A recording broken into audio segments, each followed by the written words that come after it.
ভাবনা মানে হ্যাঁ, এটা ঠিকই যে হরর মুভির ক্ষেত্রে মিউজিক মানে বিজিএম এর প্রাধান্য অনেকটা বেশি। কারণ অনেক জায়গায় থাকে যে কিছুই থাকে না, কোনো শব্দই থাকে না, শুধু থাকে যে এক্সপ্রেশন। এবার সেটা তো মিউজিক দিয়ে আহ, সেটা এস্টাবলিশ করাটা হ্যাঁ চ্যালেঞ্জিং, এটা ঠিক। তো মজাও আছে, কারণ যে কাজে চ্যালেঞ্জ থাকে সে কাজে মজা বেশি থাকে। আর তোমাদের তোমাদের দুজনের যুগলবন্দিটা সেটা মানে লিরিসিস্ট আর মিউজিক। না, এক্ষেত্রে আমি একটা ছোট্ট কথা বলে হ্যাঁ। নিই। সেটা হচ্ছে আমি মিউজিক ডিরেক্টর নই, মানে যিনি কিনা গান সুর করেছেন উনি টুনাইদা সবার। আচ্ছা, সবার প্রথমে বলো যে এই ধরনের সিনেমার ক্ষেত্রে মিউজিক, ব্যাকগ্রাউন্ড স্কোর কিন্তু মানে তৈরি করা খুব ইম্পর্টেন্ট, যেটা সিনটাকে এলিভেট করে। তো সেখানে তোমার কি ভাবনা ছিল?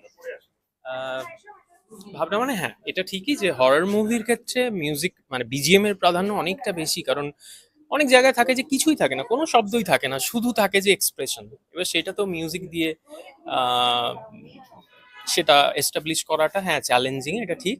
তো মজাও আছে, কারণ যে কাজে চ্যালেঞ্জ থাকে সে কাজে মজা বেশি থাকে। আর তোমাদের দুজনের যুগলবন্দিটা সেটা মানে লিরিসিস্ট আর মিউজিক। না, এক্ষেত্রে আমি একটা ছোট্ট কথা বলে হ্যাঁ। নিই।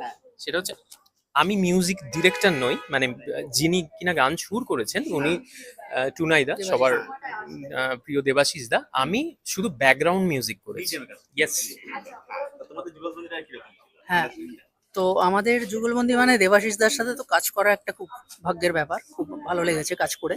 আর সেকেন্ডলি বলতে চাই, এই ছবিতে আমার ক্ষেত্রে অনেকগুলো পাওয়ার আছে আর কি, মানে যারা যারা গান গেয়েছেন এখানে, বিশেষ করে সুনিধি চৌহান, তিমিরদার গান শুনে বড় হয়েছি ছোটবেলা থেকে। তো তিমিরদা গেয়েছে, সায়ন্তনী গেয়েছে, এবারে সারেগামার ফাইনালিস্ট, ও গেয়েছে প্রত্যেকটা গান, এবং প্রত্যেকটা গানে একটা আলাদা রকম এক্সপিরিয়েন্স হয়েছে। তো 4টে গান লেখার সুযোগ পেয়েছি ছবিতে, এবং ছবির মিউজিক বাকিটা দর্শক অডিয়েন্সরা বলবে, কিন্তু আমরা খুব আত্মবিশ্বাসী ছবির গান নিয়ে। আশা করি সবার খুব ভালো লাগবে। এবং অবশ্যই পাশে যিনি দাঁড়িয়ে আছেন সেও আমার খুব কাছের বন্ধু, এবং ছবির ব্যাকগ্রাউন্ড মিউজিকও অসাধারণ কাজ হয়েছে। বাকিটা এখন দর্শকের হাতে, শ্রোতাদের হাতে, তারা বিচার করবে। তোমরা এটাতে কতটা ফ্রিডম পেয়েছে এই ছবিতে কাজ করে?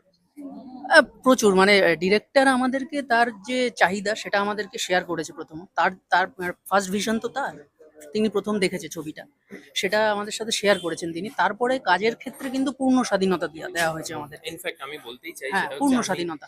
আমি লাস্ট গতকাল আমি ফাইনাল ডেলিভারি দিলাম লাস্ট রিলের।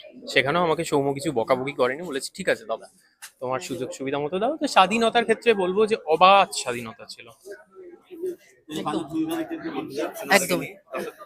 কোন জায়গায় দেখতে দর্শকদের উদ্দেশ্যে এটাই বলা, ছবিটা দেখুন, বাংলা ছবি এবং নতুন ধারার ছবি, প্রথা ভেঙে, চিরাচরিত ধারা ভেঙে ডিরেক্টর একটা নতুন কিছু দেখানোর চেষ্টা করছে। সবাই দেখুন ছবিটা, এবং গানগুলো শুনুন, মানুষের কাছে পৌঁছে দিন, এইটুকুই বলা। Thank you.